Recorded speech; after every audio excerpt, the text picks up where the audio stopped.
I heard what you said, right? Your tackies. They made you tackies. But they already finished the tackies before I got here.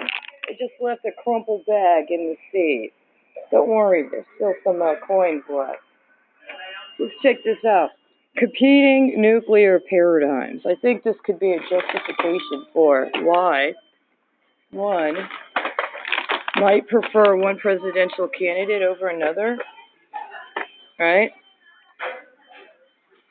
So, I showed you this outside, but I already understand how this works. If I try to go and log this in as evidence before coming here, then all the security guys doing surveillance for the private companies through the video feed, they got their ins with the cops, are just going to claim it for themselves anyway.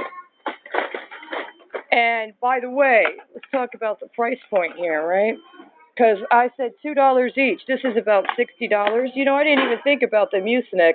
That Mucinex could possibly cover the fucking tax, right? But here's the problem.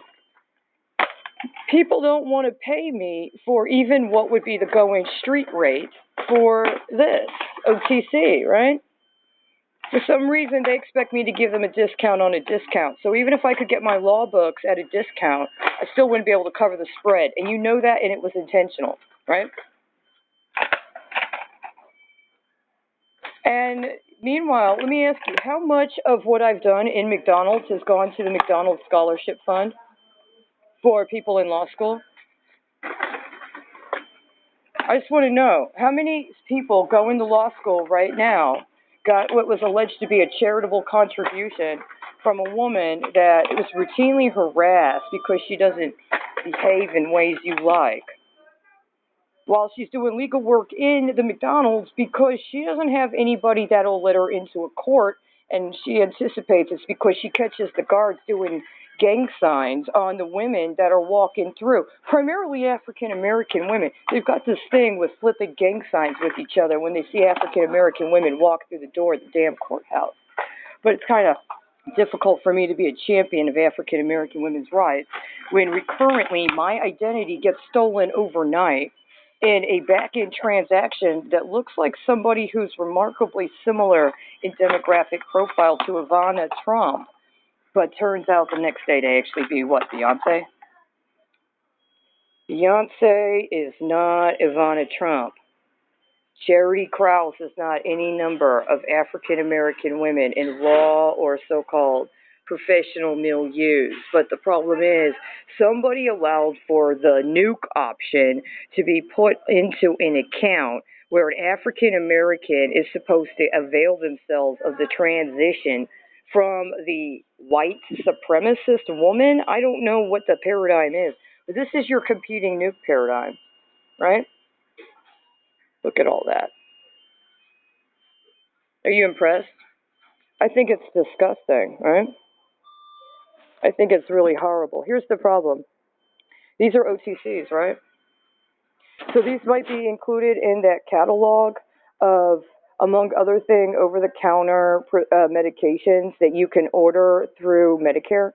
See, some Medicare programs have a certain amount per year you can order from their catalog, including OTCs. Let me ask you something. Is this the kind of OTC you could actually get paid for with your Medicare? What about if you're in California? Can you get it paid for with your Medi-Cal? Could you actually pay for this? Okay, so you know what happens if you get enough of these and you know how to distill them down, right? It's a big problem. But here's the bigger question I've got. Does the city bid on contracts connected to inventories of OTCs, including ones that have a tranquilizing nighttime sleeper effect? I.e., is the city bidding on sleepers? Is the city right fucking now bidding on sleepers with begging strips? Is that supposed to be homeless people that panhandle? Or are we talking about a little higher class? Why? Because of the scrubs. What did I say in my report to the state auditor's office in Texas? I said that I got in trouble I got threatened with getting banned from getting food in the cafeteria because I took one of the paper scrub gowns or paper scrub outfits they had. I tore off the sleeves in order to decorate the scrubs. It just so happened staff there had a decorate your own t-shirt day for some sort of fundraiser event they had for their pension fund. He told me I couldn't go out unless I put on appropriate clothing. I said, there is no dress policy.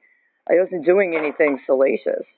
It's nothing revelatory, except were they using my so-called medical treatment to bid on future scrubs? Or were they using my so-called medical treatment to bid on fashion, like at Neiman fucking Marcus, where they've been playing out their fucking Holocaust rapescape this entire fucking time? We're in the third fucking season, right fucking now, of their little Holocaust fetish gear. Who's going to be fucking begging?